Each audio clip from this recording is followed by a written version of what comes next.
الحمد لله الكريم الجواد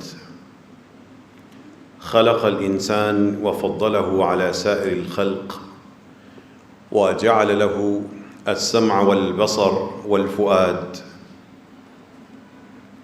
الحمد لله الذي أنزل الغيث مباركا فأحيا به البلاد وأخرج به نبات كل شيء رزقا للعباد.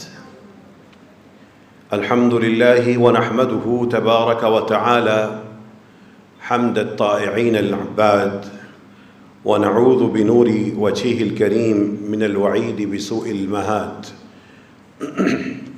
أشهد أن لا إله إلا الله المضل الهاد الفعال لما يريد ولا يقع في ملكه إلا ما أراد. الحمد لله والصلاة والسلام على محمد رسول الله سيد الأسياد سيد الأولين والآخرين من حاضر وباد. أعوذ بالله من الشيطان الرجيم. بسم الله الرحمن الرحيم. تراهم ركعا سجدا يبتغون فضلا من الله ورضوانا سيماهم في وجوههم من أثر السجود. صدق الله العظيم. اللهم صل على محمد وعلى آل محمد كما صليت على إبراهيم وعلى آل إبراهيم إنك حميد مجيد. اللهم بارك على محمد وعلى آل محمد كما باركت على إبراهيم وعلى آل إبراهيم إنك حميد مجيد. دنوں میں سب سے افضل دن جمعہ ہے اور جمعے کی گھڑیوں میں سب سے بہترین گھڑیوں میں سے ایک خطبہ جمعہ کا وقت ہے. اللہ کی زمین پر پیاری جگہوں میں سے ایک جگہ مسجد ہے. اس مقام پر اس مکان پر اور زمانے کی اس کیفیت میں بارش جب نازل ہو رہی ہو دعائیں قبول ہوتی ہیں. اللہ سے دعا کیجیے اللہ ہم سب کے صغیرہ اور کبیرہ گناہ معاف فرما دے. اللہ تعالی ہم سب کے مریضوں کو شفا عطا فرمائے. جو فوت ہو چکے ہیں اللہ ان کی مغفرت فرما دے. جو پریشانی ہے اللہ ہم سب سے دور فرما دے. جو مقدر میں آزمائشیں ہیں اللہ ان کو ٹال دے. جو بیماریاں ہیں اللہ ان کو دور کر دے. کبھی اپنی ترقی کا سوچا ہوگا کہ ملازمت کر رہا ہوں اگلا گریڈ کب ملے گا. بہت سوچا ہوگا کہ ایک دکان ہے یا بزنس ہے اس کو وسیع کیسے کروں. سوچنا چاہیے. سوچ سے انسان کام کرتا ہے. کس طرح اپنے گھر کو بہتر سے بہتر کروں سوچنا چاہیے اور سوچا ہوگا. لیکن اپنی ترقی کا سوچئے. اپنی خاص ترقی کا سوچئے. اپنے آپ کو ترقی دینے کی کوشش کیجیے. کیسی ترقی دینی ہے,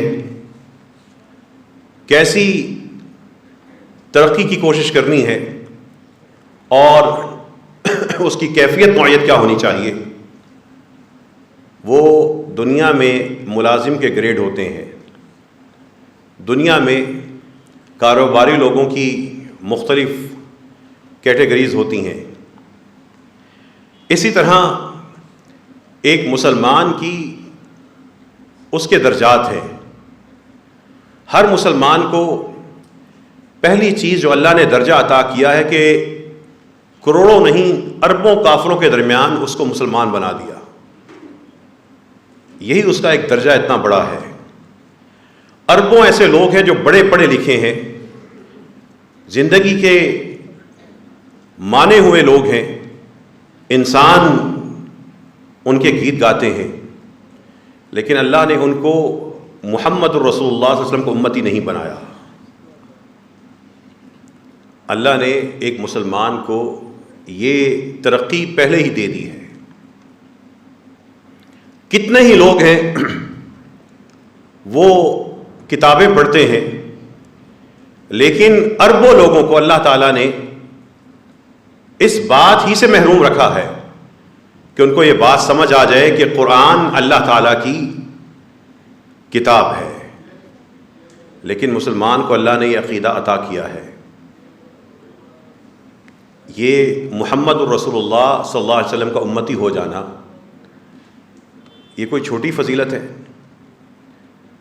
یہ اللہ کو تسلیم کر لینا اور اللہ کو رب مان لینا یہ کوئی چھوٹا درجہ ہے؟ پھر بہت سے لوگ مسلمان ہیں، سینکڑوں نہیں، ہزاروں، لاکھوں، بلکہ کروڑوں، وہ مسلمان ہونے کے باوجود ایک بہت بڑی بیماری میں مبتلا ہیں جو ان کا اسلام بھی کھا جائے گی، وہ شرک ہے۔ وہ اللہ کو ماننے کے باوجود کبھی کسی سے امید لگا لیتے ہیں، کبھی کوئی فارمولہ نکال لیتے ہیں، کبھی کوئی شکل اپنے بازو پہ باندھ لیتے ہیں، کبھی اپنے گلوں میں لٹکا لیتے ہیں، کبھی کسی درخت کے پاس چلے جاتے ہیں، کبھی کسی مٹی کے ڈھیر پر بلڈنگ بنا کے خود ہی اس کو پوجا کرنے لگتے ہیں۔ لیکن ایک سچے مسلمان کا یہ درجہ کم ہے کہ اللہ تعالیٰ نے اس کو شرک کی غلاظت اور نجاست سے پاک رکھا ہے۔ اللہ تعالیٰ کسی گناہ کے بارے میں غلاظت کا لفظ استعمال نہیں کرتے، لیکن مشرک شخص کے بارے میں کہتے ہیں انما المشرکون نجس، ان کا وجود ہی ناپاک ہے، پلید ہے۔ باقی گناہ گاروں کے بارے میں کہتے ہیں یا عبادی الذین اسرفوا علی انفسہم لا تقنطوا من رحمت اللہ، گناہ گاروں کے بارے میں کہتے ہیں کہ اے میرے بندو، ان میں سے پھر اپنائیت کا اظہار کر رہے ہیں، اے میرے بندو جو اپنے اوپر ستم کر چکے ہو، لا تقنطوا من رحمت اللہ، ان کو اللہ پھر رحمت کے پیغام بھجوا رہے ہیں۔ لیکن مشرک کو کہہ رہے ہیں انما المشرکون نجس، ان کا وجود ہی پلید ہوتا ہے، پلید، ناپاک۔ فلا یقرب المسجد الحرام، یہ مسجد حرام کے نزدیک بھی نہ پھٹکیں۔ اپنے آپ کو ترقی دیجیے، اللہ نے آپ کو ایک مقام پر کھڑا کیا ہے، اللہ تعالیٰ نے آپ کو، ہم لوگوں کو اللہ نے ایک فضیلت عطا کی ہوئی ہے۔ اللہ نے ہمیں اس آزمائش میں سے نہیں گزارا جس میں نئے مسلمان گزرتے ہیں۔ کافر کو بھی اپنی ماں سے محبت ہوتی ہے، وہ بھی اپنے باپ سے پیار کرتا ہے، یہ جو ہمارے آپس کے فطری جذبات ہیں ان کے درمیان بھی ہوتے ہیں۔ لیکن ایک وقت آتا ہے کہ بیٹے کو اسلام اور ایمان کا پتہ لگتا ہے، اب اس کی ایک طرف ماں کھڑی ہے، ایک طرف اس کا ایمان کھڑا ہے، ایک طرف وہ اپنے آپ کو دوزخ کی آگ سے آزاد کرتا ہے، دوسری طرف اس کو اپنی ماں دوزخ میں جلتی نظر آتی ہے، وہ روتا ہے، گڑ گڑاتا ہے، ماں ناراض ہوتی ہے، نہیں میں مسلمان ہوتی، باپ آگے سے تشدد کرتا ہے، خاندان جو پیارا تھا، بہن بھائی جو پیارے تھے، ان کے ساتھ ایک عجیب کیفیت ہوتی ہے۔ ہمیں اللہ نے اس آزمائش میں نہیں ڈالا، وہ اللہ نے ہمیں درجہ بن مانگے عطا کیا ہے۔ آپ کہاں کھڑے ہیں، آپ کون ہیں، اس کا احساس کیجیے۔ اللہ تعالیٰ نے ہمیں گریڈ 17-18 سے لے کے 22 تک کی نوکری کے لیے پیدا نہیں کیا تھا، وہ اس نے نعمت دی تھی کہ جاؤ میری طرف سے رزق ہے، تم بے نیاز ہو کر کام کرو، اس نے محتاجی ختم کی تھی۔ لیکن اللہ نے اس نوکری کو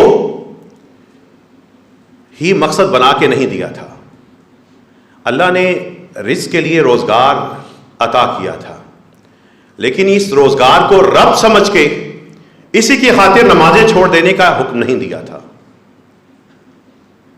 اللہ نے وہ دنیا کے وسائل اپنی رحمت سے اس لیے دیے تھے کہ اس بندے کو میں نے دنیا میں محتاج نہیں ہونے دینا، اپنا وہ مقام سمجھیے۔ اللہ نے یہ آنکھیں دی ہیں، یہ کان دیے ہیں، یہ ٹانگیں دی ہیں، چل کے آ رہے ہیں۔ کتنے ہی ایسے جو آج سیڑھیاں چڑھ کے اوپر نہیں آ سکتے، گھر سے نہیں نکل سکتے، سن نہیں سکتے، دیکھ نہیں سکتے۔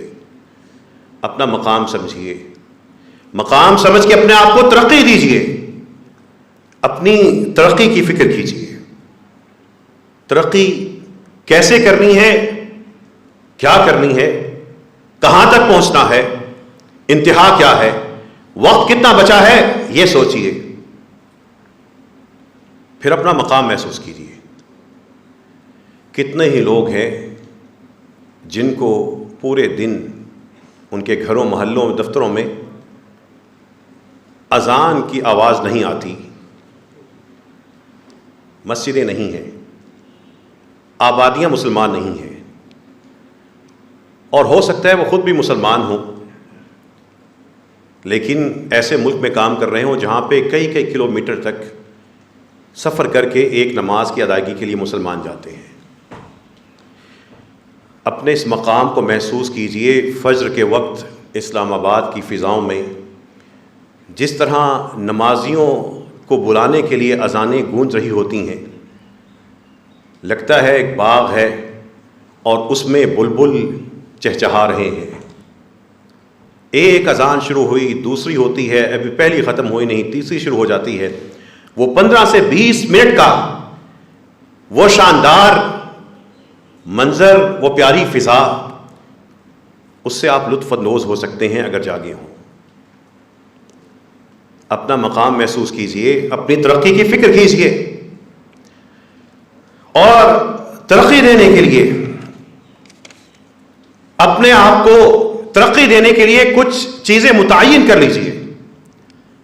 بچے ہیں، بڑے ہیں، چھوٹے ہیں، مرد ہیں، خاتون ہیں، گھر والے ہیں، گھر سے دور ہیں، کچھ نہ کچھ قدم بہ قدم اپنی خود ترقی کے لیے کوشش شروع کر دیجیے. اور پھر ان درجوں کا انتظار کیجیے جو اللہ کے رسول صلی اللہ علیہ وسلم نے احادیث میں بتائے ہیں. یہاں پر موجود وہ شخص جو سگریٹ پیتا ہو، جو نمازیں چھوڑتا ہو، وہ نوجوان جو بطور خاص موبائل کے ذریعے گناہ کما رہا ہو، وہ بچے جو ابھی چھوٹے ہیں اور نیکی کی فضا میں جی رہے ہیں، یہ باتیں بطور خاص ان کے لیے بھی ہیں. آج کا یہ خطبہ بطور خاص ان لوگوں کے لیے ہے جو سمجھتے ہیں ہم پھسلے ہوئے ہیں، بہکے ہوئے ہیں، گرے ہوئے ہیں، ہم وقت ضائع کر رہے ہیں، جو سمجھتے ہیں کہ موقع آتا ہے ضائع کر دیتے ہیں، جو موبائل کے ذریعے، سوشل میڈیا کے ذریعے وہ برائیوں کا شکار ہیں، وہ بھی اپنا مقام محسوس کریں. اللہ نے آپ کو آج بھی مسجد میں پہنچایا ہوا ہے، کوئی وجہ ہے تو پہنچایا ہے، کوئی مقام ہے تو پہنچایا ہے. وہ بیٹیاں، وہ بہنیں جو جانتی ہیں کہ ہم ایک گناہ کبیرہ کو سر عام کرتی ہیں، لیکن چل کے تو مسجد آئی ہیں نا، وہ بھی اپنا مقام محسوس کریں. اور جو بیٹھے ہیں اپنے آپ کو بہتر سمجھتے ہیں، ان لوگوں کو، ان کا بھی مقام محسوس کیجیے. اب اپنے آپ کو ترقی دینے کے لیے، اپنے گریڈ بلند کرنے کے لیے، اللہ کے ساتھ اپنی تجارت کو وسیع کرنے کے لیے، اللہ نے جو نوکری ہمیں دی ہے اس نوکری میں اپنے آقا کو راضی کرنے کے لیے کچھ تو شروع کیجیے. ہر دن، ہر مہینہ، ہر ہفتہ، ہر سال، ہر رمضان آپ کا احساس یہ ہونا چاہیے کہ پچھلے رمضان میں یہ نہیں کرتا تھا، اس رمضان کے بعد میں یہ کرنا شروع ہو چکا ہوں. میں زندگی کے اس خطبے سے پہلے، اس جمعے سے پہلے، اس سال، اس سے پہلے اس عمل سے محروم تھا، لیکن اس کے بعد میرے اعمال کا فلاں عمل میرے نامہ اعمال کا حصہ بن چکا ہے. انسان سوچتا ہے نا، پہلے کرائے پہ رہتا تھا، پھر مکان بن گیا. سوچتا ہے پہلے اس گریڈ پہ تھا، یہاں سے نوکری شروع کی، کرتے کرتے کرتے کرتے یہاں پہنچ گیا. اسی طریقے سے ایمان بھی رب کی نوکری ہے، اسلام بھی رسول اللہ صلی اللہ علیہ وسلم کی اطاعت میں، وہ بھی اللہ کے ساتھ ایک تجارت ہے. اس تجارت میں، اس نوکری میں ایک قدم آگے بڑھے، ہمت کیجئے، اپنا مقام محسوس کیجئے. رات کا وقت ہو، سب سوئے ہوئے ہوں، آپ رات کے کسی پہر اٹھیں، اٹھ کر اپنی ترقی کا سوچ لیجئے. اٹھ کر وضو کے لیے وضو کیجئے اور مصلی پر 2-4 منٹ کے لیے 2 رکعتیں قیام اللیل کی نیت کر کے پڑھ کر واپس جا کے سو جائیں. بس 2 رکعتیں پڑھنے میں اتنی دیر ہی لگتی ہے جتنا ایک عام شخص جا کے وضو کرتا ہے یا واش روم سے اپنی ضرورت پوری کر کے باہر نکلتا ہے. چھوٹی سی پڑھیے، کوئی لمبے چوڑے کی ضرورت نہیں ہے.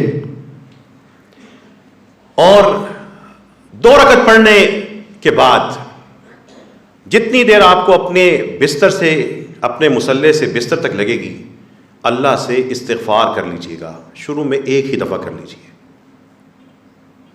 سو جائیں، نیند پوری کریں. خود کرنا ہے، اپنے آپ کو ترقی دینے کے لیے کرنا ہے. ہوگا کیا؟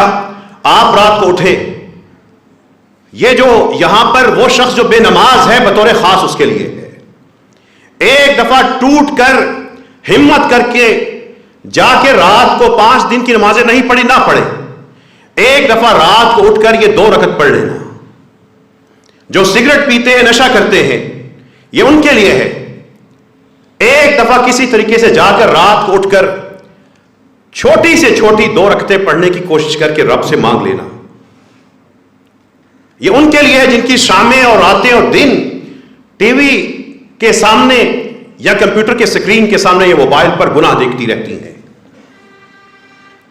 یہ ایک دفعہ تجربہ کر لینا.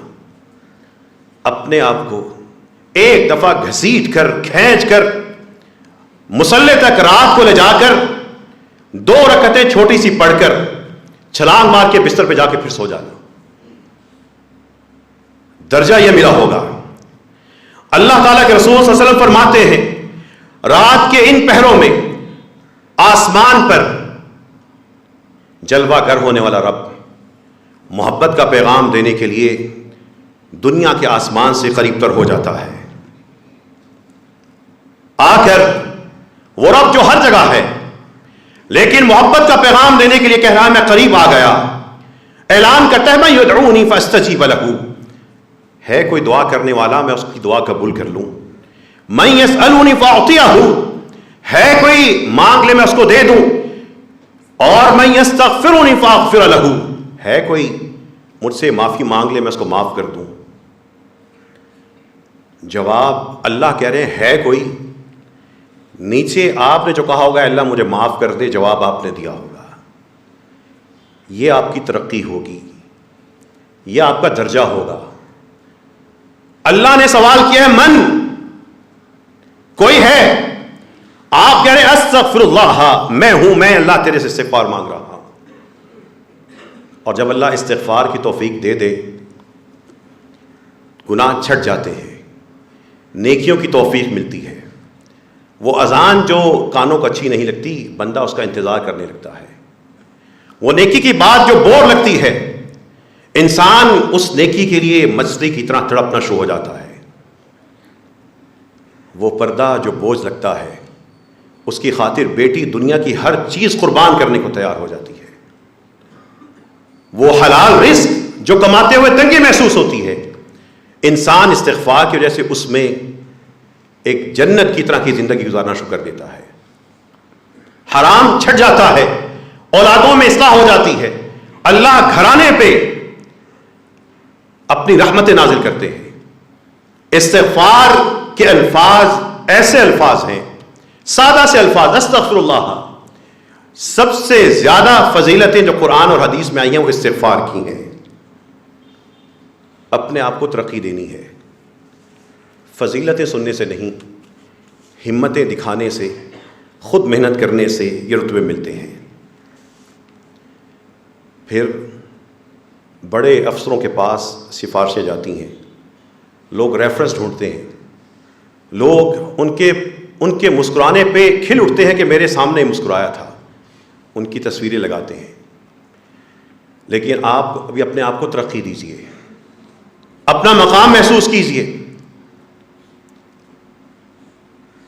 رات کو جب اٹھیں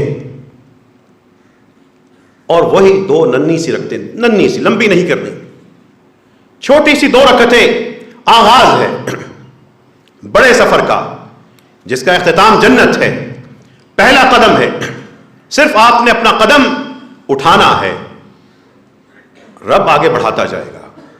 اہدنا وہ ہوتا ہے جو کسی کے قدم اٹھے ہوئے ہوں تو اس کو ساتھ ساتھ لے کے چل پڑے، یہ نہیں ہوتا کہ وہ راستہ ہے جاؤ، جو ساتھ گائیڈ ہوتا ہے، ساتھ چلتا ہے، ٹورسٹ گائیڈ جیسے ہوتے ہیں۔ اب اپنے آپ کو جب ترقی دیں گے، اپنا مقام محسوس کیجئے، اس کے ذریعے اپنے اعمال کو برباد کرنے کے لیے اللہ نے آپ کو مسلمان نہیں کیا تھا، اس کے ساتھ رات گزارنے کے لیے اللہ نے آپ کو مسلمان نہیں کیا تھا۔ وہ تو کافر بھی اس کے ساتھ رات گزار لیتا ہے۔ جب رات کو اٹھ کر 2 رکعتیں اللہ کے حضور پڑھ رہے ہوں گے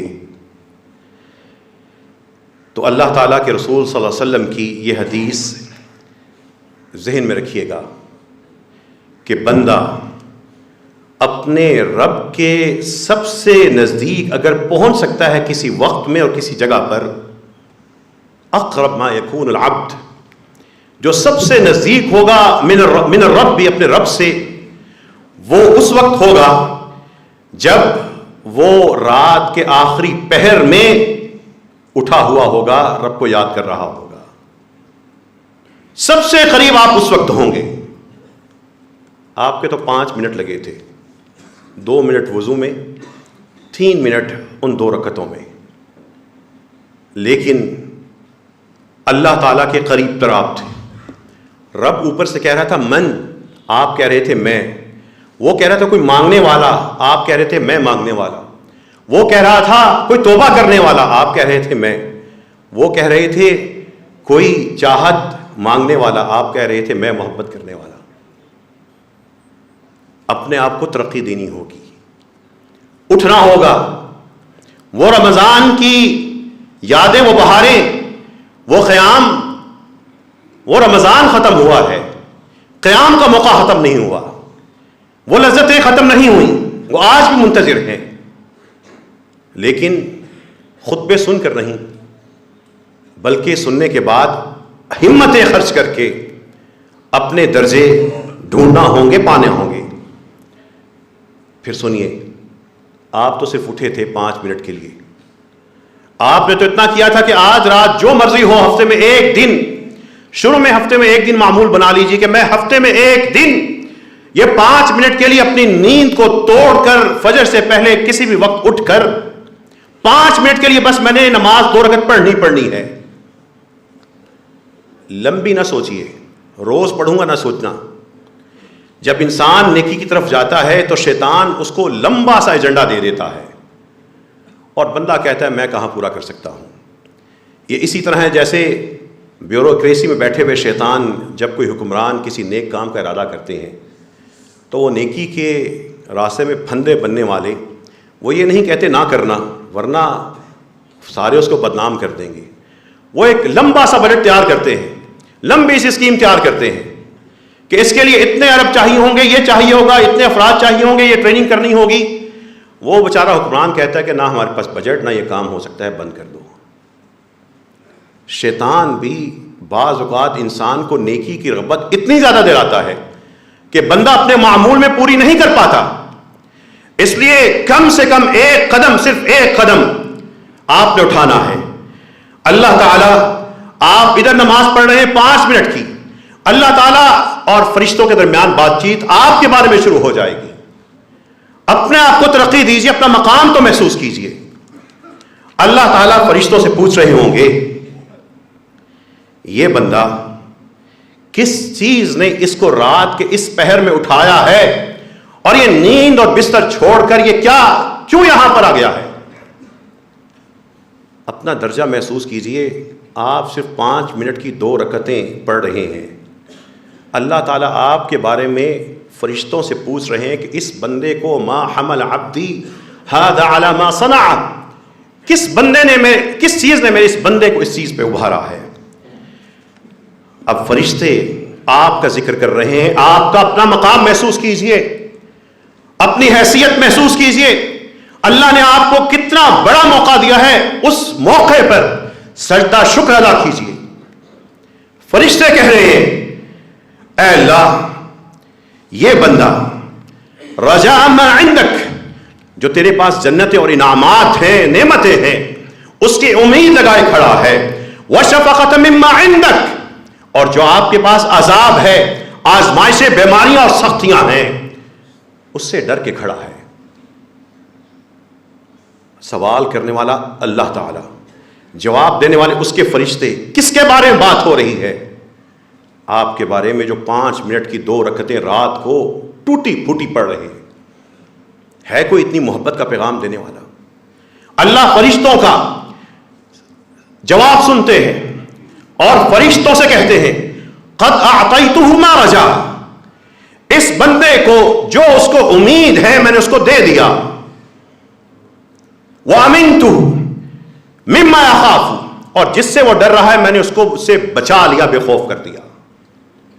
سوال آپ کے بارے میں تھا، فرشتوں کا جواب آپ کے بارے میں تھا، اور پھر اللہ تعالیٰ کی طرف سے خوشخبری کا اعلان آپ کے بارے میں تھا۔ لیکن اگر آپ سوئے ہوئے ہوں تو یہ نہیں ہوگا۔ اگر آپ خود نہیں پڑھ رہے، صرف یوٹیوب پہ، سوشل میڈیا پہ فضیلتیں سن سن کے سو گئے ہیں، پھر یہ نہیں ملے گا۔ اللہ سے دعا کیجئے اللہ ہم سب کو یہاں پر موجود ہر شخص کو رات کو اٹھ کر قیام کرنے والا بنا دے۔ اے اللہ ہم سب کو یہ درجے نصیب فرما دے۔ یا اللہ یہاں پر جتنے بھی لوگ بیٹھے ہیں، ان میں جو جس بھی گناہ کا شکار ہیں، اے اللہ ان کو ایک ایسا قیام نصیب فرما کہ سارے گناہ ختم ہو جائیں۔ اے اللہ یہاں پر جتنے بھی چھوٹے بچے، جوان، بڑے، خواتین، بیٹیاں، مائیں بیٹھی ہیں، اے اللہ ہم سب کو اللہ تعالیٰ کی طرف سے اس سوال، فرشتوں کی طرف سے اس جواب، پھر اللہ تعالیٰ کی طرف سے اس خوشخبری کا حقدار بنا دے۔ وآخر دعوانا ان الحمد للہ رب العالمین مبارکا فیہ۔ اللہم لک الحمد کما ينبغی لجلال وجهك عظیم سلطانک۔ اللہم صلی وسلم وبارک علی نبینا محمد وعلى آل محمد وعلى ازواج محمد واتباع محمد صلی اللہ علیہ وسلم۔ پھر اپنا ایک درجہ اور جان لیجئے۔ آپ نے 5 منٹ کی 2 رکعتیں پڑھنی ہیں اٹھ کر۔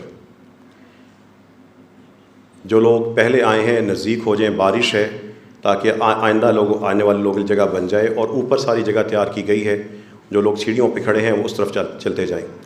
تھوڑی سی لوگوں کے لیے جگہ بنا دیں تاکہ جو لوگ مشقت میں باہر نہ کھڑے ہوں۔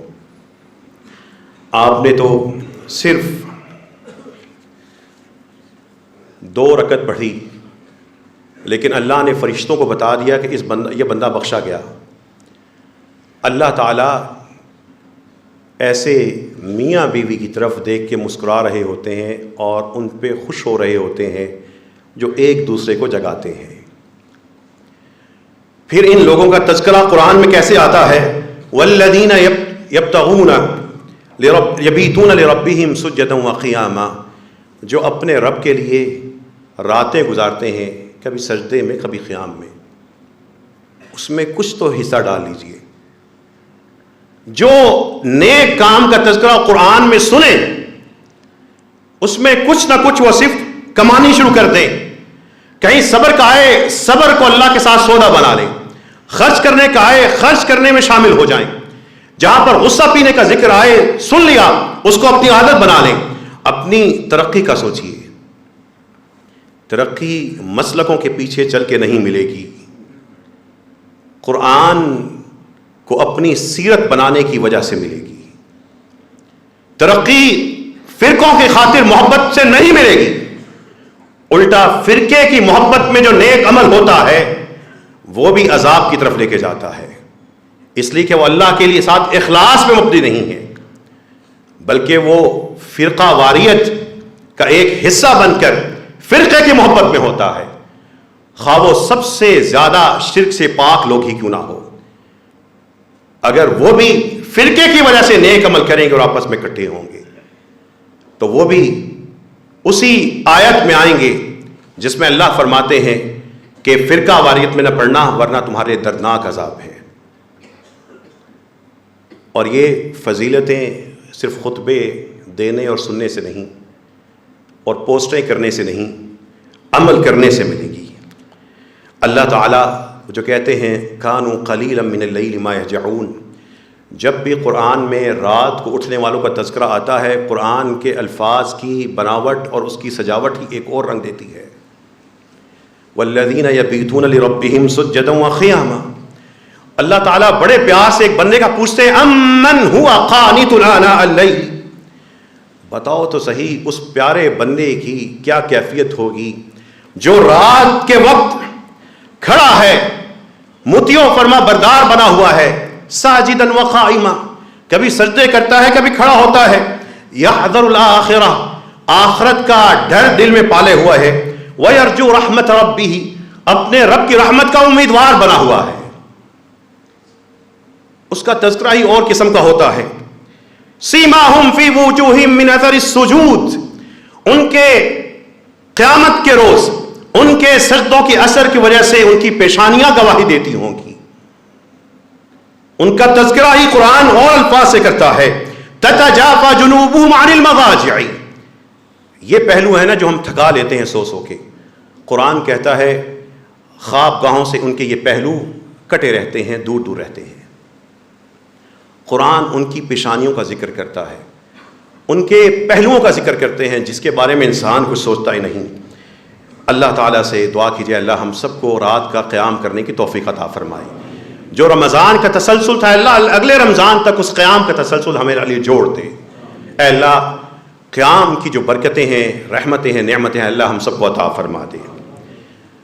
اور رحمتیں اللہ سے مانگنے والوں ایک طریقہ یہ ہوتا ہے کہ اللہ سے کہہ دے ارحمنا، اور ایک طریقہ یہ ہوتا ہے ارحموا من فی الارض یرحمکم من فی السماء، جو زمین میں تمہارے ساتھ ہیں ان پہ رحم کرنا شروع کر دو، اللہ تعالیٰ جو آسمان پہ تم پہ رحم کر دے گا۔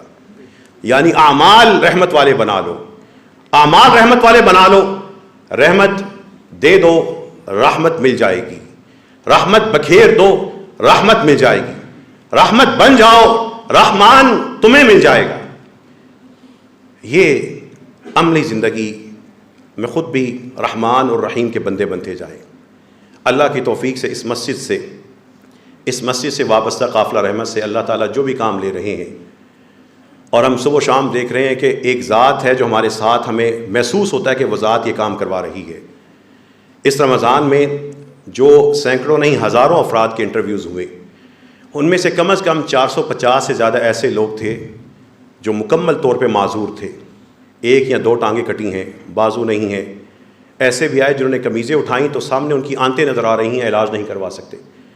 ایسے بھی آئے جنہوں نے بیلٹیں باندھی ہیں اور جو جسم کا کچھ حصہ ڈیمیج ہو کے باہر گر رہا ہے اس کو یوں سنبھال رہے ہیں اور مزدوریاں کر رہے ہیں۔ ایسے بھی آئے جو معذور ہیں، 18، 20، 24 سال کی عمر کے بچے ہیں، بڑے ہو چکے ہیں، بوڑھے ماں باپ ان کو اٹھا اٹھا کے ان کی کمروں کے اندر ٹیڑھا پن آ چکا ہے۔ ان لوگوں سے جب ہم پوچھتے تھے کہ اچھا ٹانگ کا تو مسئلہ ہے، معذوری ہے پیدائشی، لیکن یہ جسم پہ جو زخم ہے یہ کیا مسئلہ ہے؟ یا آنکھ تو چلے اللہ نے نعمت نہیں دی لیکن باقی جسم کے اندر یہ کیا حالات ہیں؟ تو کہتے تھے ہم مزدور لوگ ہیں، مجبور لوگ ہیں، گھروں میں کام کرنے والے ہیں، محدود آمدن ہیں۔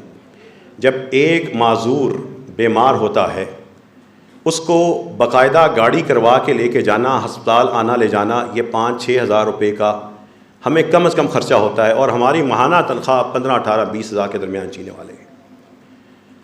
پھر ان لوگوں کا وہ علاج نہیں کرواتے، وہ اسی تڑپ میں بیچارے رہتے ہیں۔ اس وقت اللہ تعالیٰ کی توفیق سے مسجد انتظامیہ نے ایک ارادہ کیا تھا اور اللہ تعالیٰ نے وہ پورا کر دیا۔ اللہ کی رحمتیں ہم دیکھ رہے ہیں، ہم صرف ان کی تکلیف دیکھ کے کوئی ارادہ کرتے ہیں، اللہ تعالیٰ ان کو نظام بنا دیتے ہیں۔ مسجد رحمت للعالمین کے دروازے پر ایک ایمبولینس کھڑی ہے، یہ مسجد ایمبولینس ہے، رحمت ایمبولینس ہے، یہ غریبوں کی ایمبولینس ہے۔ جو گھروں میں ایسے بیمار ہیں ان کو رابطہ کرے گی، کسی کو اینک بنوانی ہے، کسی کی آنکھیں ٹھیک کروانی ہے، کسی کو ہڈیوں کو ڈاکٹر کے پاس لے کے جانا ہے، کسی کے ایکس رے کروانے ہیں، کسی کو ڈاکٹرز کو دکھانا ہے، یہ ایمبولینس ان کو گھروں سے جا کے ان کو اٹھائے گی، ڈاکٹر کو دکھا کے گھر واپس پہنچا دے گی۔ ابھی یہ ایمرجنسی کال کے لیے نہیں ہے، ایمرجنسی کال اگر خدا نخواستہ نزدیک ہو گیا تو مسجد کا عملہ حاضر ہوگا، لیکن یہ فی الوقت ان لوگوں کا علاج کے لیے کہ گھروں سے ہم اٹھائیں، ان کو لے کے جائیں، ڈاکٹر کو دکھائیں. اور جو ڈاکٹرز ہمارے ساتھ اس وقت اسلام آباد، راولپنڈی کے 30 سے زیادہ ڈاکٹرز رابطے میں ہیں، جو کوئی نہ کوئی نیکی کا سبب ان کے ذریعے بن جاتا ہے. تو اللہ کی تعالیٰ کی توفیق سے ایک ایمبولینس پہنچ چکی ہے، اور انشاءاللہ تعالیٰ جو تقسیم راشن کا اگلا پروگرام ہے اس ہفتے سے ہر ہفتے پہ چونکہ لوگ آ رہے ہیں، اللہ کی طرف سے امانتیں بھی آتی ہیں ان کو پہنچانے کے لیے، وہ ہوتا جائے گا.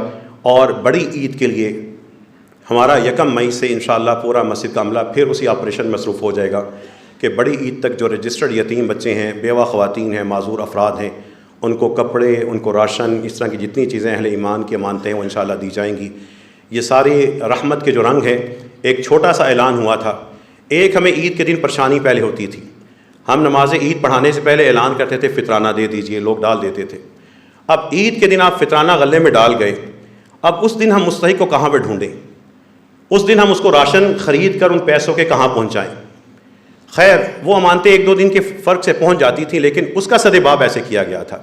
اس سال اس مسجد سے اعلان کیا گیا تھا 21 رمضان کو ہم کچھ ساتھیوں سے ادھار لے کر یہ راشن یہاں پر رکھ رہے ہیں. راشن پہلے موجود ہوگا، مستحق افراد ہم نے رجسٹر کر لیے ہیں، ان کو ہم نے کال کر دی تھی کہ 29 رمضان کو آ کے اپنا راشن لے جانا.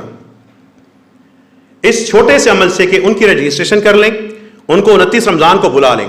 اہل ایمان جو اپنا 28 سے 29 کو فطرانہ ادا کرتے ہیں وہ رقمیں آتی رہیں، اور کرتے کرتے اللہ کی توفیق سے اس چھوٹی سی مسجد سے 2 دنوں میں 1600 سے زیادہ افراد کو راشن فراہم کیا گیا تھا. رات عشاء تک 11 بجے تک لوگ آتے رہے. ان کو باقاعدہ ہم چیک کر کے کہ واقعی مستحق ہیں، بھکاری نہیں ہے، ان کے فارم فل کیے گئے، ان کا ڈیٹا سارے کے سارا اب اس کی ایپ بنائی جا رہی ہے. اللہ تعالیٰ حسام صاحب کو بہت زیادہ اجر دے، وہ سارے کام میں شریک ہیں. IT میں چیزیں کنورٹ کریں تاکہ مستحق افراد کا صحیح ڈیٹا ہمارے پاس ہو، ہمیں پتہ ہو کہاں یتیم ہے، کہاں بیوہ ہے، کہاں آنکھوں سے معذور ہے، کہاں ٹانگوں والے ہیں، کہاں پہ کینسر پیشنٹس ہیں، کہاں ڈائلیسس والے ہیں، کون تھیلیسیمیا کے شکار ہیں. ایسی مائیں بھی آئیں. ایک کو بھی جو قافلہ رحمت ہے وہ بھیجا جا رہا ہے. اللہ سے دعا کیجیے اللہ ہمیں رحمت تقسیم کرنے والا بنا دے، رحمت بانٹنے والا بنا دے. اے اللہ جو ہمارے مستحق افراد ہیں تکلیف میں، اللہ ان کی مشکلات آسان فرما دے. اے اللہ جو رحمت بن رہے ہیں ان کی نسلوں میں رحمت جاری فرما دے. اے اللہ ہمارے مریضوں کو شفا عطا فرما، ہم سب کے صغیرہ اور کبیرہ گناہ معاف فرما دے. اے اللہ ہم سب کو اپنے ماں باپ کے لیے صدقہ جاریہ بنا دے، اپنے اساتذہ اور معلمات کے لیے صدقہ جاریہ بنا دے. اے اللہ ہم سب کے یہ ناقص نیکیاں قبول فرما لے، ہمیں گناہوں سے بچا لے. جو گناہ ہوئے اللہ ان کو ہمارے نامہ اعمال میں سے مٹا دے. اے اللہ ایسی توبہ کرنے کی توفیق عطا فرما کہ وہ گناہ بھی نیکیوں کے شمار میں آ جائیں. فَأُولَٰئِكَ يُبَدِّلُ اللَّهُ سَيِّئَاتِهِمْ حَسَنَاتٍ میں اللہ ہمیں قبول فرما دے. اے اللہ رات کو قیام کرنے والا بنا دے، نمازوں کا پابند بنا دے. اے اللہ ہم سب کے گھرانوں میں جو بھی مشکلات ہیں، پریشانیاں ہیں، اللہ ان کو دور فرما. اے اللہ غزہ والوں کی مدد فرما دے، پہلے فلسطین کی مدد فرما، جہاں جہاں پر مجاہدین ہیں اللہ ان کی مدد فرما دے. تیرے اسلام کی خاطر لڑنے والے ہیں اللہ ان کی مدد فرما دے. اے اللہ جو ان کی مدد نہیں کرنا چاہتے اللہ ان کو مسلمانوں سے نکال دے. اے رب کریم ہم سب کو رسول اللہ صلی اللہ علیہ وسلم کا امتی، سچا امتی بنا کر فرقوں کے دلدل سے نکال دے. وآخر دعوانا ان الحمد للہ رب العالمین.